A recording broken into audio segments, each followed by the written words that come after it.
Hola, hola. Vamos a dar inicio al tercer panel del día de hoy.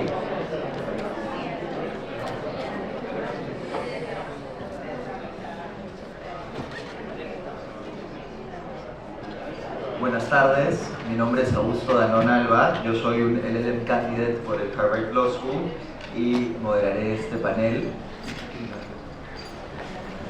Este panel se centrará en el tema que flota alrededor de todos los demás paneles que ya hemos escuchado, institucionalidad y democracia. En este panel no hay economistas, esperamos que la conversación llene esos otros espacios. Este panel quizás sea el más enfocado en el pasado y un poquito más pesimista que los demás, pero esperamos que sea el inicio de una productiva conversación durante el almuerzo y que nos sirva para integrar estas preguntas que han ido saltando en los paneles anteriores.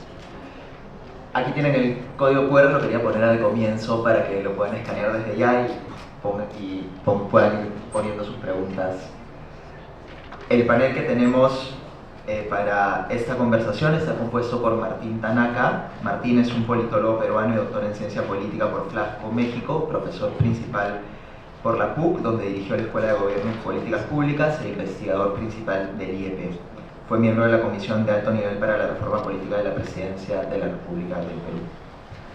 También nos acompaña Flor Pablo, actual congresista de la República, educadora y política peruana, ex ministra de Educación y ex candidata a la vicepresidencia, ex presidenta de la Comisión Especial Multipartidaria de Protección de la Infancia y miembro de múltiples comisiones en el Congreso.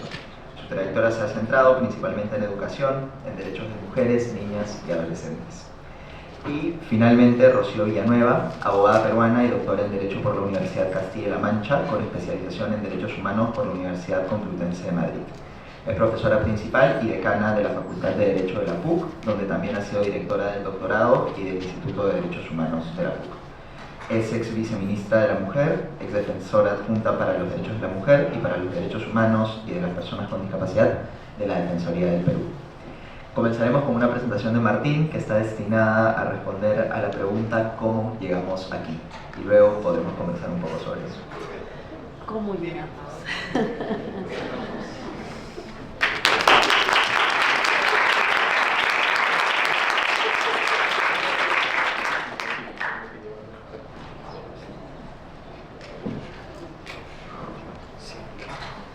Bueno, muchas gracias nuevamente a los estudiantes de Harvard por la invitación y a todos por el interés para participar, estar aquí con atención. Ya en los paneles anteriores hemos estado hablando de cómo la política se ha deteriorado en el último tiempo, ¿no? Entonces, en este panel vamos a conversar sobre cómo es que llegamos a la situación en la que estamos y un poco qué perspectivas se abren, qué posibilidades se abren a partir de las elecciones que acabamos de tener y la segunda vuelta que vamos a tener en junio, el nuevo gobierno a partir del 28 de julio. Lo primero es, bueno, constatar esto que indirectamente ya hemos estado conversando, ¿no es cierto? Nos quejábamos mucho y con razón de cómo funcionaban las cosas hasta no hace demasiado tiempo, entre el 2001 y el 2016 aproximadamente. Decíamos que los partidos eran débiles, que no había buenas políticas públicas, en fin, nos quejábamos de muchas cosas, de que el crecimiento era insuficiente, pero por lo menos había cierta estabilidad y pasaban algunas cosas que hemos pasado revista rápidamente en los paneles que nos precedieron. Y todos tenemos la sensación de que a partir del 2016 algo importante cambió, ¿no es cierto? Y se ilustra muy gráficamente con la inestabilidad política. Ayer Salvador del Solar presentaba también algunos datos de cómo a partir del 2016 cierta evidencia electoral nos decía que estábamos ante un momento diferente. Sobre esto hemos hablado mucho. Yo traje un grafiquito aquí del proyecto Varieties of Democracy, que mide, por ejemplo, tiene un indicador sobre el desempeño de la democracia liberal en el Perú a lo largo de todo el siglo XX, y fíjense, y y lo que va del 21, y fíjense cómo también a partir del 2016 y en adelante claramente tenemos un declive en todos los indicadores. Este es un índice, ¿no es cierto? Y los indicadores que lo conforman respecto al desempeño de la democracia liberal claramente han ido hacia abajo, ¿no? Entonces, muy telegráficamente, porque el tiempo es muy corto, voy a lanzarles algunas, lo que considero son las ideas principales para responder la pregunta que nos ha convocado, ¿no? Entonces, lo primero es hablar muy rápidamente de qué estamos hablando cuando decimos cómo llegamos a esto, ¿no es cierto? Y todos tenemos ciertas cosas en la cabeza cuando pensamos la situación actual. Unas pinceladas rápidas.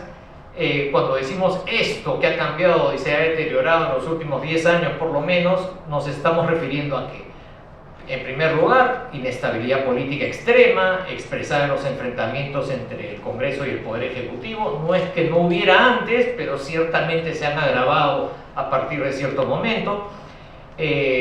Nos referimos también, y esto en el panel anterior creo que indirectamente se estaba abordando, ¿no? La caída en la calidad de la representación política y va aparejado a lo mencionado, una caída muy significativa en las capacidades en cuanto a la administración pública, ¿no? Nuevamente, siempre supimos que teníamos un Estado débil, un Estado muy precario, pero la sensación es que antes por lo menos se discutía sobre cómo mejorarlo y ahora estamos en un franco retroceso. Además tenemos la sensación de que estamos mucho más enfrentados, ¿no es cierto? Los márgenes de la discusión política se han ampliado muchísimo, es decir, se han generalizado discursos que podríamos llamar populistas, entre comillas, discursos muy conservadores en el sector de tanto de la izquierda y la derecha, se han fortalecido discursos confrontacionales y extremistas en las salas y se ha debilitado el centro político. Nos preciábamos de que había cierta precariedad institucional política, pero cierto consenso alrededor de una ortodoxia promercado hasta el 2016, pero eso también ahora está en cuestión y Elena hablaba de vulneraciones, ¿no es cierto?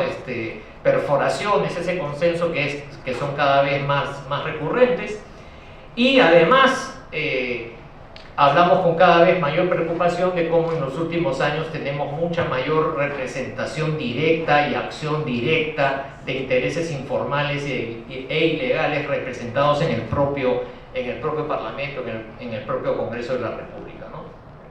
Repito, no es que estas cosas sean totalmente nuevas, en alguna medida existieron siempre, pero repito, tenemos la sensación de que estamos ante un cambio cualitativo, ¿no?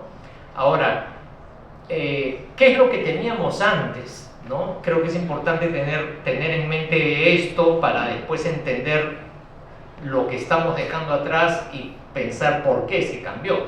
Muy rápidamente, yo diría que con la caída del gobierno de Alberto Fujimori en el año 2000, se abrió una etapa que podríamos llamar una etapa post-fujimorismo, ¿no? O post-fujimorista, como quieran, en donde, digámoslo así, lidiar con la herencia que dejaron esos 10 años del fujimorismo eran como la tarea central de los años siguientes, ¿no? ¿Y a qué nos referimos por esto? Había una herencia muy importante respecto de un conjunto de reformas económicas y creo que trabajar con ese legado implicaba pensar que ese legado había que en cierto modo mantenerlo, cierta convergencia alrededor de la continuidad de la economía de mercado, pero añadir y trabajar el tema de la inclusión social, que era como la gran tarea pendiente. Los niveles de pobreza seguían siendo muy altos, por ejemplo, al entrar al nuevo siglo.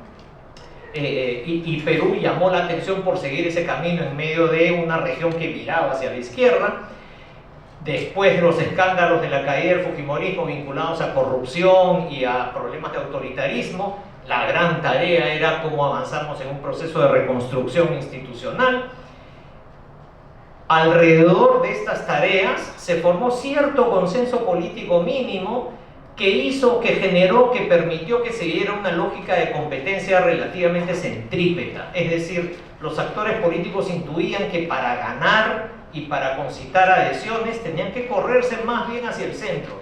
Claramente Alejandro Toledo, Alan García y muy explícitamente Ollanta Humala siguieron esas estrategias, ¿no? La clave para ganar es tener un discurso más moderado, más centrista. Teníamos desde siempre, digamos, desde el inicio, partidos políticos bastante débiles, bastante precarios, fueron destruidos y debilitados en la década de los años 90, pero en medio de todo esto creo que uno podía decir que esos partidos, con todos los problemas que tenían una mínima capacidad de control sobre lo que pasaba en el Parlamento. Es decir, uno hablaba con líderes partidarios y con jefes de bancada y más o menos podía confiar que los representantes de esos grupos parlamentarios iban a seguir esas orientaciones que era uno capaz de pactar con sus líderes.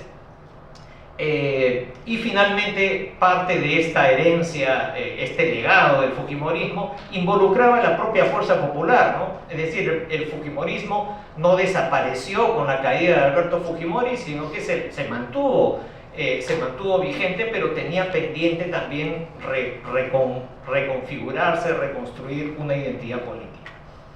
Entonces, ¿qué es lo que siento yo que empezó a cambiar aceleradamente a partir del 2016? A partir del 2016 pasaron cosas y se desperdiciaron oportunidades de reequilibramiento del orden anterior.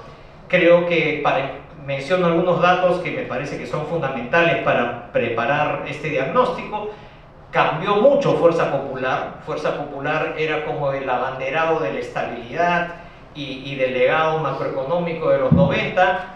A partir del 2016, Fuerza Popular empieza a ser ganado por un discurso crecientemente populista, antisistema y un poco más radical, y eso explica los enfrentamientos con el presidente Kuczynski, con quien había en principio cierta afinidad programática.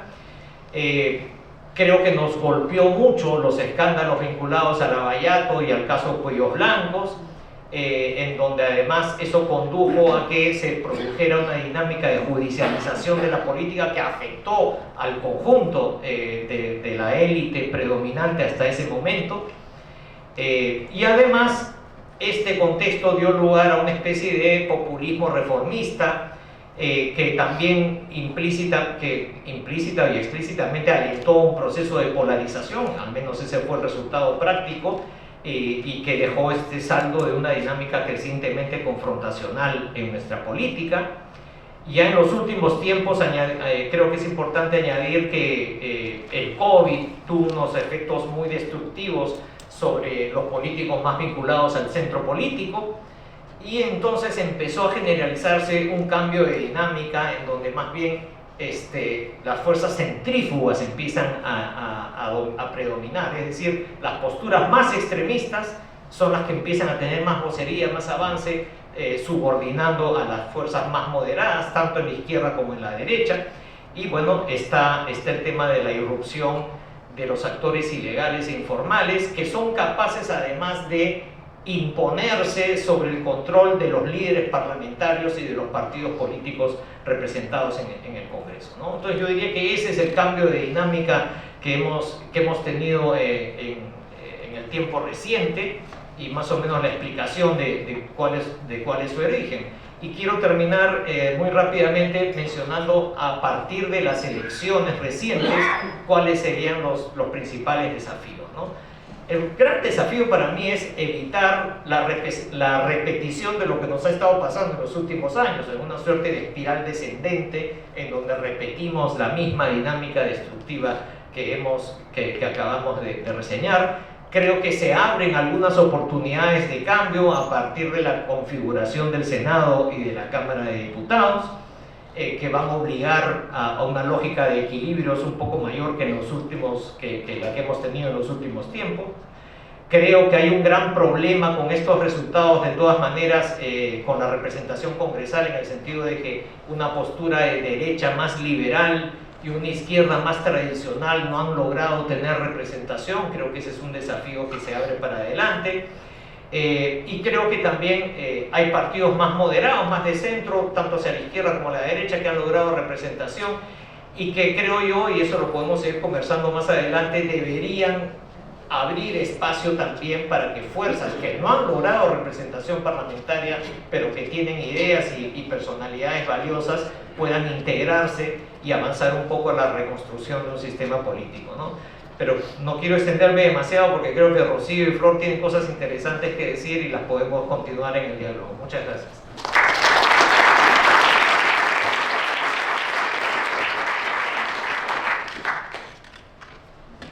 Muchas gracias por la exposición. Ahora invito a Rocío y a Flor.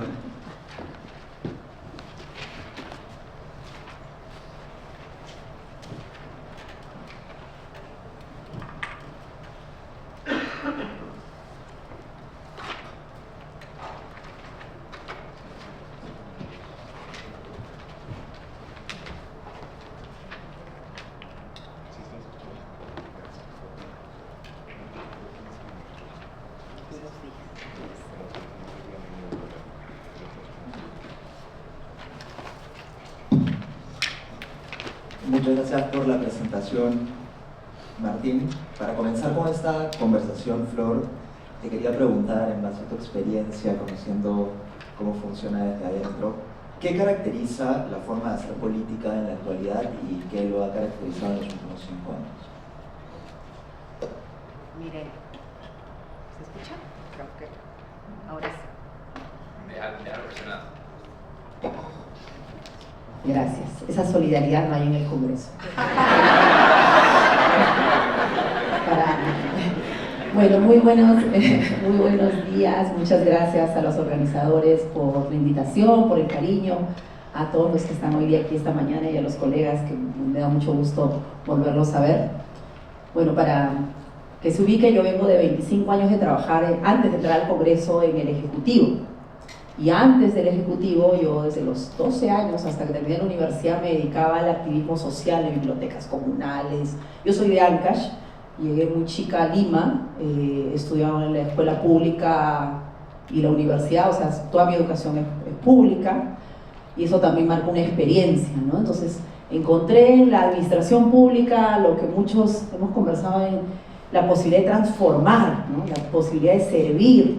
Entonces, la militancia se conectó con la función pública y eso me lleva a la política. Aquí está Salvador del Solar, que fue el premier en el gabinete duro de la mayoría fujimorista, me interpelaron y fue un tiempo muy, muy complicado. Y creo que eso me lleva a la política. Y de hecho, la política y el Congreso y el poder, uno desde el Ejecutivo lo ve con tu área de diálogo, ¿no? Y siempre que el Congreso como que no moleste, que ahí esté, ¿no? Igual la ciudadanía, ¿no? Hay áreas especializadas ahí que acogen, pero no hay realmente una relación directa, ¿no? No asumimos. Yo creo que esa es una llamada de atención. ¿Y por qué menciono esto frente a la pregunta? Porque cuando uno está en el Congreso y es representante, por primera vez a mí no me elige una persona, me eligen más de 70 y tantos mil electores, pero luego ya no te debes a los 70 y tantos mil, te debes a todos los peruanos. Entonces la relación con la representación con la ciudadanía es otra. Y eso le pasa a todos los congresistas, sea para bien, para mal, sea que no nos guste, cambia nuestra relación. ¿Y eso qué hace? Que cada quien, dependiendo para qué llega al Congreso, yo llegué con mi bandera de la educación, los derechos humanos, la institucionalidad, pero eso somos la minoría. La gran mayoría va con las banderas del clientelaje, del control político, de los intereses particulares. Esos intereses están divididos en muchos campos. Uno de ellos es cómo evades la justicia, por ejemplo. Entonces tienes las leyes pro crimen, que van a desarrollar un poco más. Tienes otros intereses, que es cómo genero una plataforma legal para todas las ilegalidades. Entonces, cada quien va con una agencia. Y por supuesto, lo que se ha hecho, aquí tenía una lámina que quería mostrarla, que además es una lámina prestada de Diego Pomareda, solamente para pasarla, para que vean el nivel de deterioro y lo que ha caracterizado la política. Es solo para pasar, no voy a entrar al detalle, y le vamos haciendo, bueno, había como un clic, clic, clic para que vean las capas de esta cebolla. De las que yo he mapeado, son 30 leyes, acá están como, ha sonado mucho las leyes pro crimen, ¿no? Pero no solamente son las pro crimen, son las contra derechos humanos, son contra la educación, son a favor de la impunidad, contra la justicia. Hay una cantidad de leyes que lo que han hecho es erosionado nuestra institucionalidad y nuestro sistema democrático. O sea, no estamos en el dibujo institucional igual que en el 2016 o igual que en el 2021. O sea, estamos en un deterioro terrible. De hecho, esta lámina la hizo Diego Pomareda, tengo que mencionar la autoría, porque hizo una tesis de doctorado, él es abogado constitucionalista, su título es el autoritarismo parlamentario. O sea, nuestro sistema democrático ya no es el que conocíamos, es otro. Y es definitivamente, por eso es que sale el presidente de la República encargado ahorita diciendo no se comprarán los aviones, y al rato sale Rospigliosi diciendo disculpen, yo ya llamé al MEF, se paga hoy día. Espérate, que ese es el país en el que estamos ahora. No quiero desanimarlos, decimos que, bueno, tú advertiste que íbamos a ser lo más negativo, así que estamos coherentes con el mandato del panel. Entonces, eso es lo que moviliza, y lamentablemente el tipo de relación del Congreso es de clientelaje, de favorecimiento de intereses particulares, y esta es la muestra, ¿no? O sea, lo que estamos viendo no son acciones aisladas, es otro modelo de sistema político e institucional que afecta derechos, que afecta institucionalidad, que afecta capacidad gubernamental, que afecta posibilidades de desarrollo económico, de desarrollo social, que afecta en general la posibilidad de vivir en un país. A mí siempre me decían la gente, porque yo vengo de educación, soy profesora, pero ¿por qué ya no la gente educativa, ¿no? Claro, la contrarreforma universitaria, una serie de temas que hemos defendido, pero luego el tema al que me metí de fondo fue el tema institucional, porque yo le decía, con una casa cuyos pilares se caen, cuyas columnas se caen, ¿qué derecho a la educación vamos a poder defender? Entonces ahora el planteamiento en realidad es bien complicado. Yo creo que lo que viene en esta etapa, ahorita hay un deterioro tremendo, hay impunidad, hay desequilibrio de poderes, hay un canal libre para la impunidad, ¿no? Porque se han tomado las instituciones. Ustedes recordarán el Tribunal Constitucional a medida del Congreso, la Junta Nacional de Justicia también, porque se han dedicado a hacerles acciones de inconstitucionalidad, ni decirlo de los que tienen miedo pensando que van a ser candidatos, ¿no? A todos le cae la Comisión de Acusaciones Constitucionales, es la expresión de la judicialización, en realidad, de la política. Entonces estamos en tiempos bien complicados. El Congreso no entra en razones.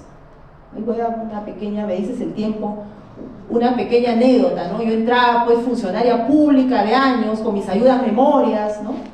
Vamos a defender la reforma universitaria, hay que hablar con las bancadas que se oponen, hablando con los voceros, comenzando por Fuerza Popular, por Alianza para el Progreso. Yo dije tiempo y me dijeron que todavía había, así que termino la nota.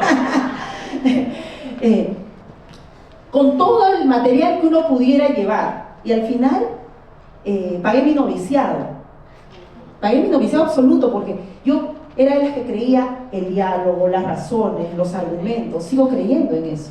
Pero en la política y en este Congreso, como está la representación, no son las razones, son los argumentos, son las fuerzas de los votos. Y otra vez, como bien decía Álvaro, la gente hace la diferencia en las instituciones. Y bueno, sí, pues en el Congreso también la gente hace la diferencia en la política. Y hoy día no está la gente correcta y no están los partidos correctos. Yo espero hay una esperancita ahí, como lo ha planteado Martín, pero no estamos en la situación que quisiéramos. Y sí hay que volver, y sí hay que entrar, y sí hay que asumir de manera sensata y valiente el reto que nos plantea nuestro país. No son tiempos para mirarnos a ver que la cosa mejore, no va a mejorar nada si no nos involucramos. Muchas gracias, Fred.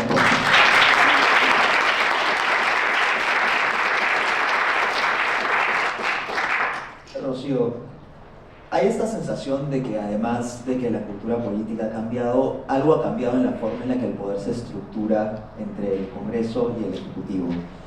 ¿Qué es eso que ha cambiado en el sistema de separación y balance de poderes en el Perú?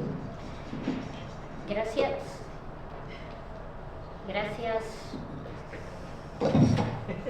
Solidariamente. No me cuenten los minutos, por favor. Bueno, también quiero empezar agradeciendo la invitación de los estudiantes de Harvard a este interesantísima conferencia donde se tocan temas tan importantes, y a ti, Augusto, especialmente mi agradecimiento. Yo, para este panel, siendo consciente de la minoría en la que estamos los abogados en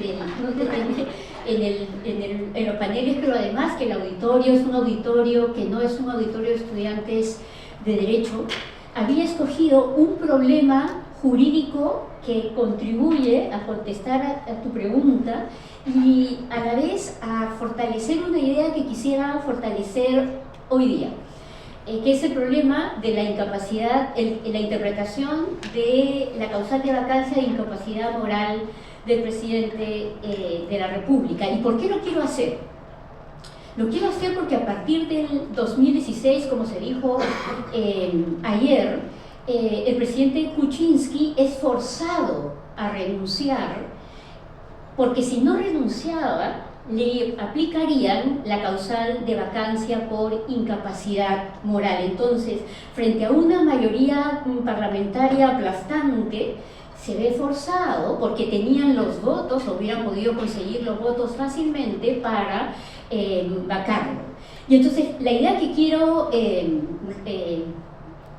plantear y reforzar hoy día es que el derecho, ese sistema de normas al que le llamamos, que conocemos como derecho, no es algo que pueda ser maleable a voluntad del poder de turno, y esto significa que no puede ser ni interpretado ni aplicado de cualquier manera, y tampoco puede tener cualquier contenido, aunque haya pues una idea distorsionada del derecho a la que contribuyen estos actos de quien tiene, digamos, la mayoría en el Congreso.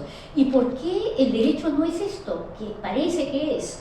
Porque nuestras constituciones incorporan derechos, y por lo tanto esos derechos son límites al poder, y esos son límites al poder privado y al poder público también. Nadie está exento, ¿no?, de cumplir la Constitución. Entonces, esta es la primera idea, y con esto empiezo a explicar los problemas de interpretación de este artículo. Evidentemente, que el derecho no sea algo absolutamente maleable, que puede tener cualquier contenido, que puede ser interpretado de cualquier manera, no quiere decir que no tenga problemas de interpretación, ¿no? Los problemas de interpretación son algo común en el ordenamiento jurídico, y parte de la tarea de los abogados es precisamente resolver esos problemas de interpretación. Pues un ejemplo de problemas de interpretación es el que está contenido en el artículo 113 de la Constitución, en la causal de vacancia por permanente incapacidad moral. Si ustedes se fijan, las otras causales son causales bastante claras de vacancia, o por renuncia, o porque abandona el país sin autorización del Congreso, o porque está en curso en alguna de los supuestos del artículo 117 de la Constitución. Es decir, las otras causales realmente, o por muerte, no plantean ningún básicamente problema de interpretación, pero resulta que la incapacidad moral permanente sí, porque hay que establecer qué cosa es incapacidad moral y qué tenemos que entender por incapacidad moral permanente, además, porque no es cualquier tipo de incapacidad moral. Y claro, en el debate que se suscita a propósito de la interpretación de este artículo, se suele recurrir a la idea de que tiene que seguirse la interpretación histórica, y que originalista, dirían en Estados Unidos, que consiste en intentar establecer qué quiso decir el autor de la Constitución. Y entonces se dice que esta causal que está presente desde la Constitución de 1837, o sea que ni siquiera es una novedad, lo que se quiso desde un inicio es entender que esta es una incapacidad moral en el sentido de mental, ¿no? Y que solamente se podía interpretar de esa manera. Pero creo que en primer lugar que es muy difícil establecer la voluntad del legislador cuando son un conjunto de legisladores, pero además porque creo que ni siquiera se ha aplicado así cuando se ha aplicado esta causal durante la historia, ¿no?, de nuestro país. Creo que hay lugar para una interpretación más amplia que pueda incorporar componentes éticos, pero creo que es imprescindible esa interpretación. Y creo que es imprescindible esta interpretación para que, por ejemplo, ahorita, antes de la segunda vuelta, cuando todavía no sabíamos quién pasaba, la gente decía, bueno, no importa, porque si pasa se lo vacan, ¿no? O sea, hay una idea de que esto se aplica de una manera absolutamente sencilla, porque lo único que importa son los votos. Y claro, los votos son importantísimos, pero con la idea que acabo de decir, que el derecho no puede ser interpretado de cualquier manera, ni puede tener cualquier contenido, pues creo que hay que proponer una interpretación. Esto tendría que hacerlo el Tribunal Constitucional, pero si no, creo que también podría ser parte de un acuerdo político previo para evitar a la aplicación de esta causal que tanta inestabilidad política ha causado a nuestro país. Así que espero que el próximo Congreso, en las dos cámaras, yo sí creo que hay una mejora en la calidad de la representación después de estas elecciones. Yo considero que hay una mejora y espero que esa mejora lleve a esa mejora en la calidad de la representación. Me parece que tendría que llevar a acabar con la idea de que esta causal puede ser un arma antojadiza para amenazar la estabilidad del presidente y con eso la estabilidad del sistema político, que, como se ha dicho ayer y hoy en la mañana, es también tan importante para el crecimiento económico. Gracias. Muchas gracias, Rocío. En esta segunda ronda de preguntas queríamos explorar cómo este problema institucional afecta a la ciudadanía. Se podría pensar que estamos hablando de poderes que se dividen entre el Estado, y al final, para el ciudadano, el Estado es uno, y como ese poder se distribuya ahí, no es tan relevante. Rocío, ¿es esto así? ¿Cómo estos problemas de separación y balance de poderes afecta al ciudadano de a pie? ¿Y nos podrías dar un ejemplo?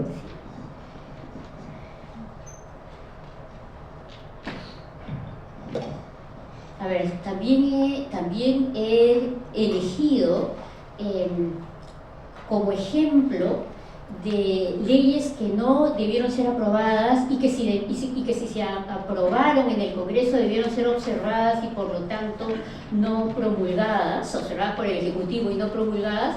He puesto las leyes pro crimen y yo he elegido 3 ejemplos, ¿no? El primer ejemplo, que tiene que ver con el REINFO, con este registro de los mineros que teóricamente buscan la formalización, pero que parece que nunca la alcanzan porque solo se extiende el plazo del REINFO, pero ni siquiera voy a ocuparme de eso, sino me voy a ocupar de una disposición contenida en la ley que aparece en la lámina, que establece que la policía pierde la competencia para incautar los explosivos que se encuentran en la actividad que desarrollan estos mineros. ¿Qué consecuencias tiene eso, digamos, para la vida de los ciudadanos? Bueno, no solamente que lo que se dice, que esta minería también depreda el medio ambiente, sino que se entiende que estos explosivos pueden acabar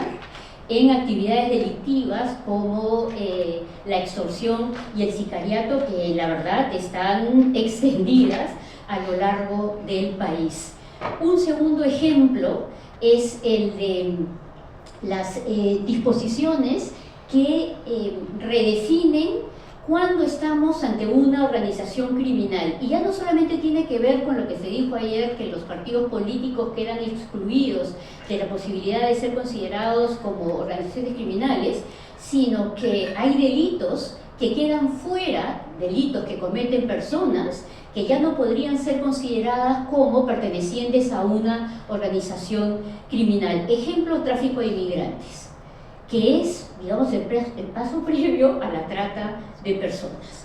la estafa no puede ser considerada como una actividad vinculada a la organización criminal, porque además se ha elevado el estándar de que se trate de actividades de control de una actividad económica ilegal. Para quienes conocemos el caso de Orellana, del tráfico de terrenos, que era una organización criminal dedicada al tráfico de terrenos, pues ya no podría ser considerada una organización criminal. Y creo que son ejemplos de lo que se decía hace un momento, en los que las personas razonables estamos de acuerdo. Este tipo de leyes debería ser modificado. Aquí se ha mencionado, y lo acaba de mencionar Martín, la organización de los cuellos blancos del puerto, que es una organización que incluyó a jueces y fiscales supremos que además son los protagonistas del escándalo de corrupción judicial, en mi opinión, más importante de nuestra historia, que ocurre en el 2018, y que es importante y grave porque involucra a jueces de la Corte Suprema, a fiscales supremos, abogados, empresarios y a jueces de los distintos niveles de la jerarquía judicial. Pues bien, una de las llamadas leyes procrimen, bien llamadas leyes procrimen, dicho sea de paso, es el tercer ejemplo que coloco, que ha limitado la posibilidad de que los jueces ordenen la interceptación de las comunicaciones a solo 60 días, que se pueden ampliar a otros 60, pero tiene que haber indicios o evidencia, ¿no?, nueva y suficiente para esa ampliación. Miren, el escándalo de los cuellos blancos del puerto, que además explota con un video en el que un juez supremo le dice, al parecer, le dice a un interlocutor, están hablando sobre un delito de violación sexual a una niña de 11 años, le dice el vocal de la Corte Suprema a su interlocutor, le pregunta, ¿qué cosa es lo que piden? ¿Que lo absuelvan o que le bajen la pena? En esta idea que les decía antes, de que el derecho es absolutamente maleable y que permite cualquier tipo de solución, porque pareciera que las piezas se pueden encajar fácilmente. Bueno, esa organización criminal no hubiera podido ser descubierta con una ley de este tipo que limita a tan poco tiempo la posibilidad de interceptaciones telefónicas.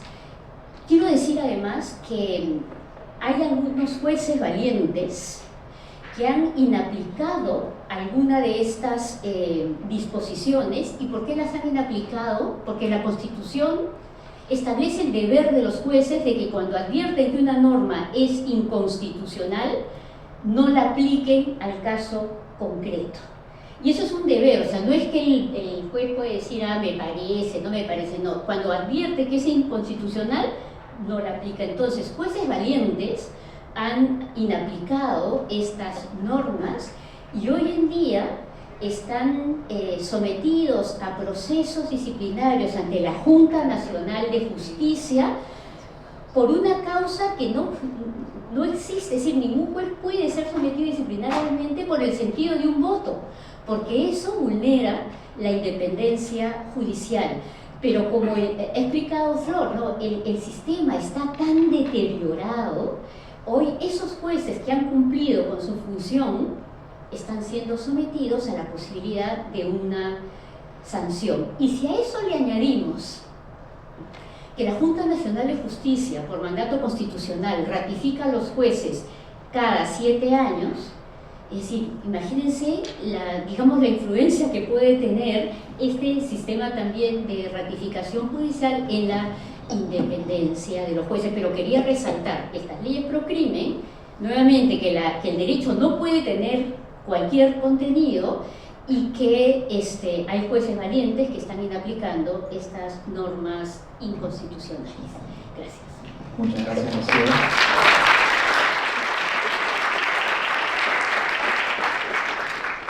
Martín, queríamos volver contigo. Se ha mencionado ya un par de veces la alta rotación que hay en el Poder Ejecutivo. Se dijo que hay 3 meses, en promedio un nuevo ministro de Defensa cada 3 meses, en promedio un poco más de 6 meses por cada cambio de ministro de Economía.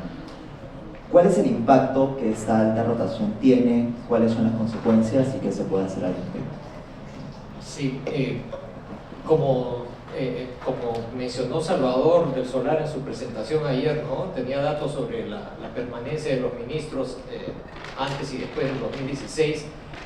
Creo que mínimamente antes se trataba de buscar personas medianamente competentes para hacerse cargo de algunos puestos públicos y de algunas posiciones dentro del aparato del Estado, con excepciones siempre, por supuesto. A partir del 2016, especialmente del 2021, creo que empezó a generalizarse en medio de este cambio en el clima político la idea de el gobierno es nuestro, nos toca y ahora nosotros ponemos a quien queremos. ¿Y qué es esto de estar buscando gente capaz para ocupar un cargo? Esas son tonterías, ¿no? Hacemos lo que queremos porque tenemos el mandato popular, ¿no? Yo diría que eso es algo que ha cambiado. Creo que es parte de esta generalización de un sentido populista en el discurso político.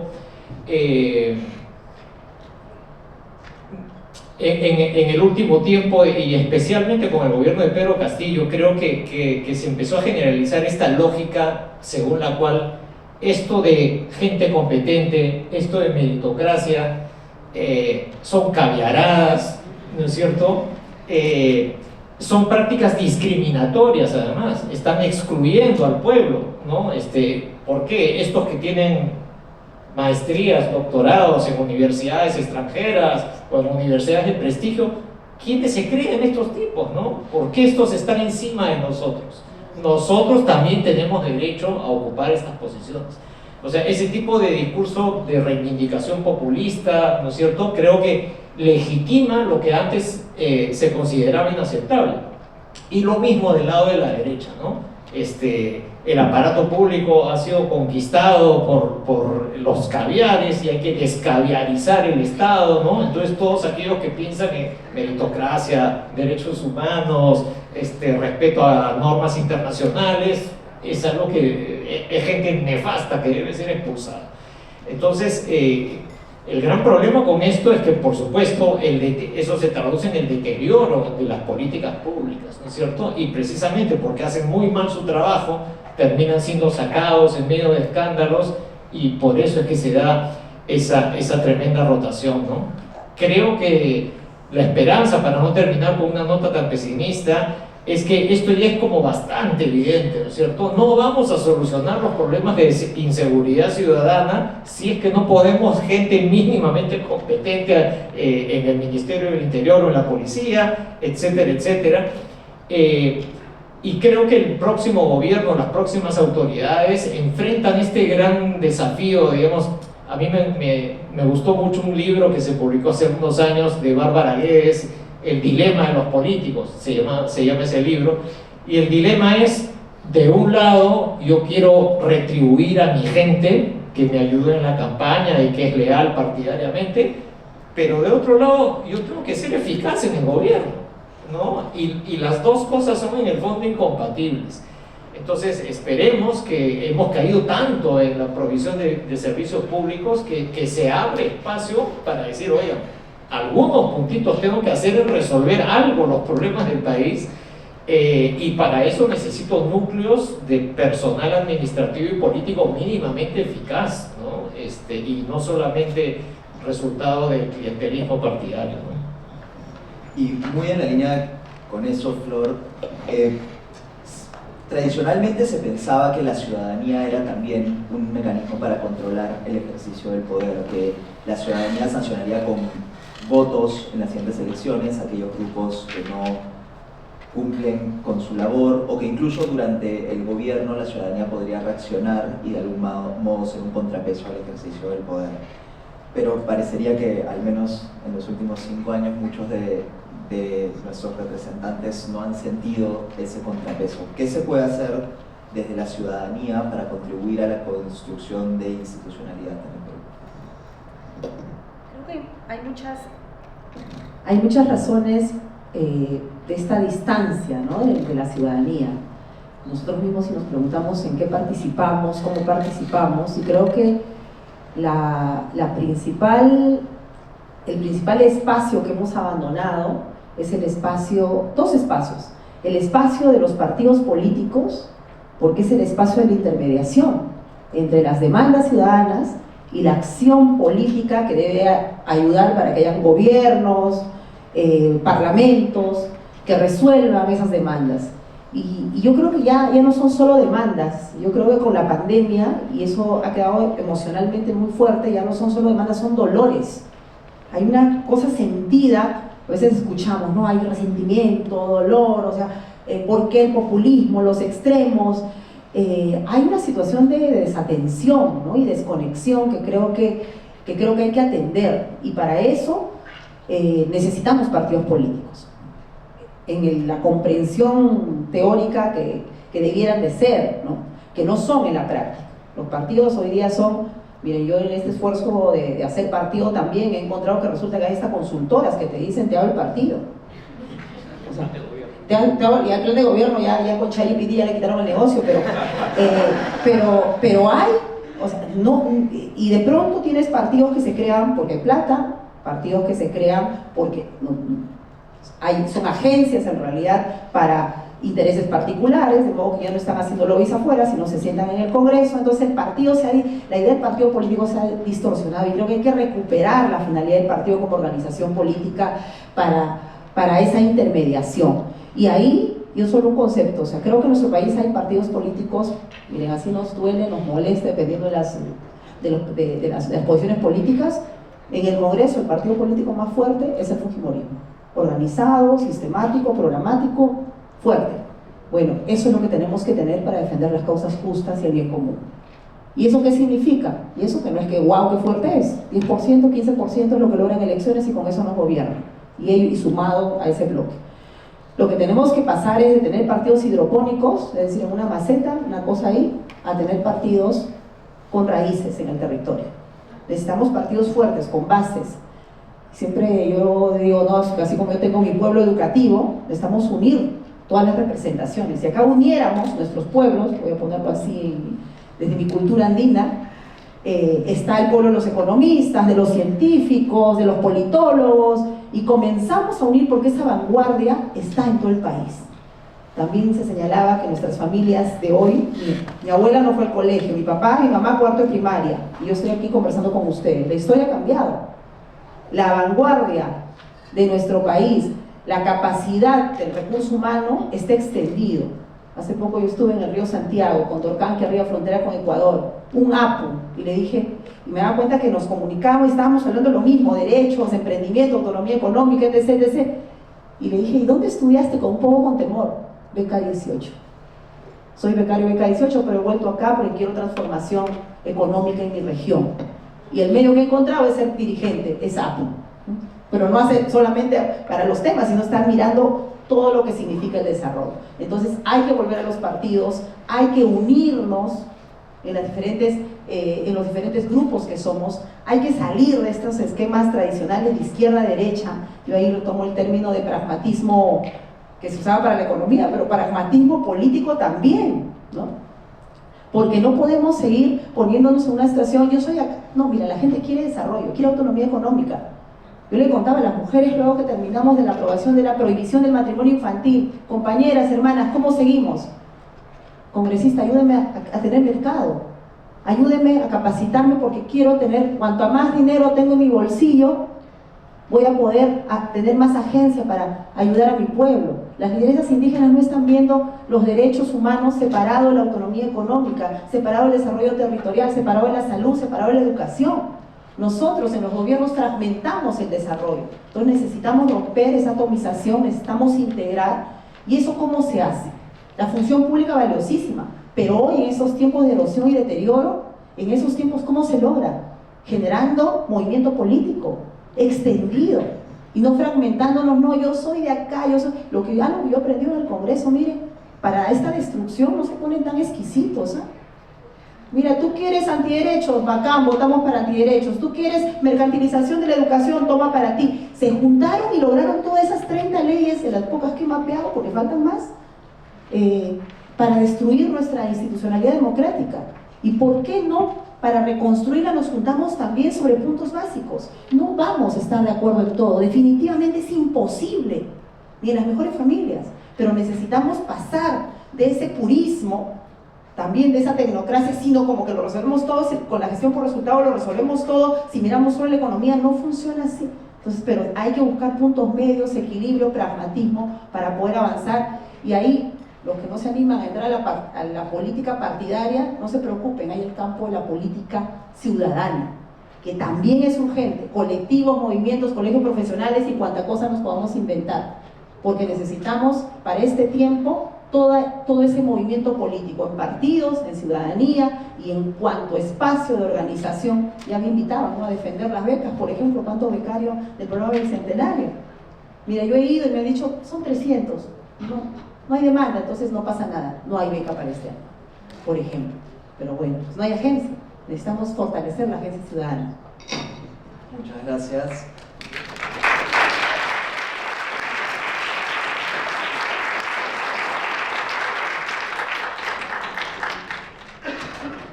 Para terminar este panel, queríamos hacer una pregunta de 1 minuto para cada uno, centrada en qué les parece que es el norte de ahora en adelante, para no terminar con este aire de pesimismo, sino con un poco de ilusión. Así que, por favor, en 1 minuto súper breve, que si no votan, cuéntenos qué es para ustedes el paso 1 que se debería tomar para reconstruir la institucionalidad. Podemos ir en este orden. Brevemente, tengo 2 ideas. La primera creo que es central no sé cómo llamarlo, la reconstrucción de la institucionalidad, de la calidad de la institucionalidad, y en eso estoy absolutamente de acuerdo con Martín en el sentido de que tenemos que recuperar la idea de la meritocracia. Pienso en instituciones como la Defensoría del Pueblo, ¿no? Si uno compara lo que fue la Defensoría del Pueblo con lo que es ahora, es una enorme distancia. En segundo lugar, pienso en la Junta Nacional de Justicia, este órgano que elige a los jueces, entre otras cosas, a los jueces y fiscales de todo el país, ¿no? Creo que ahí tendrían que llegar los mejores, ¿no? Los mejores, no personas que tienen denuncia. El antiguo presidente tenía una denuncia, tenía un caso, una decisión de un juez que lo declaró responsable de violencia familiar y estaba, ¿no?, era un presidente del órgano que nombra a los jueces de familia. Hace poquito tiempo un ministro había sido pareja cuando tenía creo 47 años con una menor de 16, 15 y no pasaba absolutamente nada. Y digo esto porque creo que no solamente tenemos que pensar, por supuesto, en la meritocracia, sino también en las trayectorias éticas de las personas, que es una palabra que creo que tiene que estar presente en esta conferencia. Todos nosotros estamos a favor de la meritocracia, pero no nos olvidemos que sobre todo las altas autoridades tienen que tener una trayectoria también ética irreprochable si queremos darle continuidad a las instituciones. Y como abogada tendría que decir que hacia el futuro tenemos que prestar también muchísima atención al sistema de justicia. Ayer se decía que el 37% de los empresarios no confía, más bien ve como un obstáculo el sistema de justicia. Es una observación que también aparece en el informe de la OCDE del 2025, que ve como una traba al sistema de justicia, y así como hay jueces valientes, hay también problemas de corrupción en el sistema de justicia, y creo que una democracia sin un sistema de justicia sólido, que es el garante finalmente de nuestros derechos, va a ser una democracia con severos problemas. Así que podemos pensar en cómo trabajar en esos ámbitos. Muchas gracias.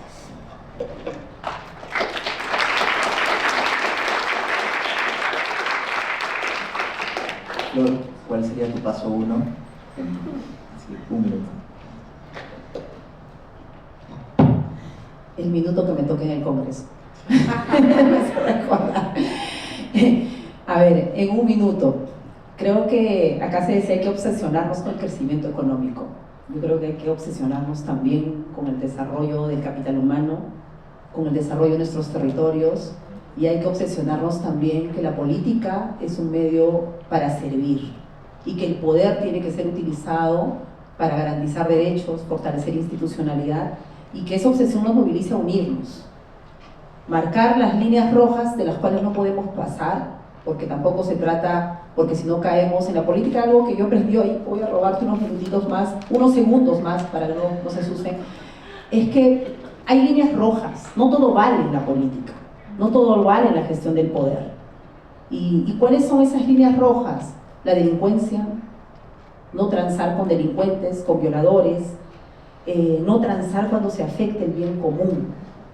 Entonces creo que sí, marcando esas líneas rojas, hay todo el margen para unirnos, y que hay que romper la polarización, poniendo las finalidades grandes de nuestro país por delante, ¿no? Yo creo que estamos en un espacio, de verdad yo agradezco profundamente este espacio, porque de acá me salen varias reuniones con el Consejo Fiscal, he sacado con quienes yo misma para devolverme el boomerang de lo que uno dice. Hay que reunirnos, hay que hablar. Y yo mientras los escuchaba decía, sacamos muchos comunicados, pero sería un buen ejercicio que antes de sacar comunicados todos sacamos comunicados, nos pronunciamos, pero no conversamos, no dialogamos, no nos sentamos a escucharnos entre los diferentes, nos escuchamos entre nosotros mismos, o sea, escuchamos lo que queremos escuchar. Entonces creo que hay que quebrar esa pared que nos está dividiendo y comenzar a construir para justamente esa obsesión se convierta en mejora del país, mejor calidad de vida para nuestro pueblo. Nuestro país ya saltó de la necesidad al dolor, y creo que hay que hacernos cargos todos de ese dolor para poder mirar con esperanza. Yo los invito a volver al país, desde donde están también, donde hay un peruano, hay Perú, podemos seguir construyendo. Mañana ya no está Mariana, sí, acá está Mariana. Varios me han dicho, conversemos mañana en la casa de Mariana, la 11. 9:30, 10:30, cuando de la mañana, 10:30. Así que ahí Mariana la busca porque nos quedó chiquito el tiempo. Nada, gracias.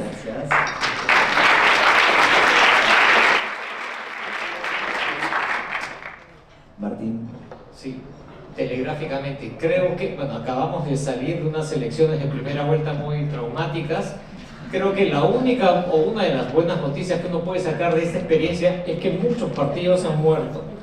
¿No es cierto? Tenemos 30 y tantos, muchos han perdido la inscripción, y entonces se abre una pequeña oportunidad para intentar recomponer el sistema sobre estas nuevas bases, ¿no? Pero para esto creo que los que sobrevivieron tendrían que ser partidos verdaderamente democráticos, tendrían que elegir a sus autoridades y a sus candidatos en elecciones internas, y me parece que ese es el camino para abrirle la puerta a grupos y a personalidades valiosas que han quedado fuera, ¿no? Pero la única manera de romper este monopolio de representación, que a veces puede ser muy personalista, muy autoritario, es recurriendo a esta idea de democratizar internamente a los partidos, y al final tendremos menos partidos, pero que funcionarán un poco mejor, y así evitaremos este desorden y la fragmentación por la que hemos pasado. Muchas gracias a todos por su paciencia. Había preguntas muy interesantes, tenemos el beneficio del almuerzo, así que acérquense a hacer las preguntas. No. Perdón.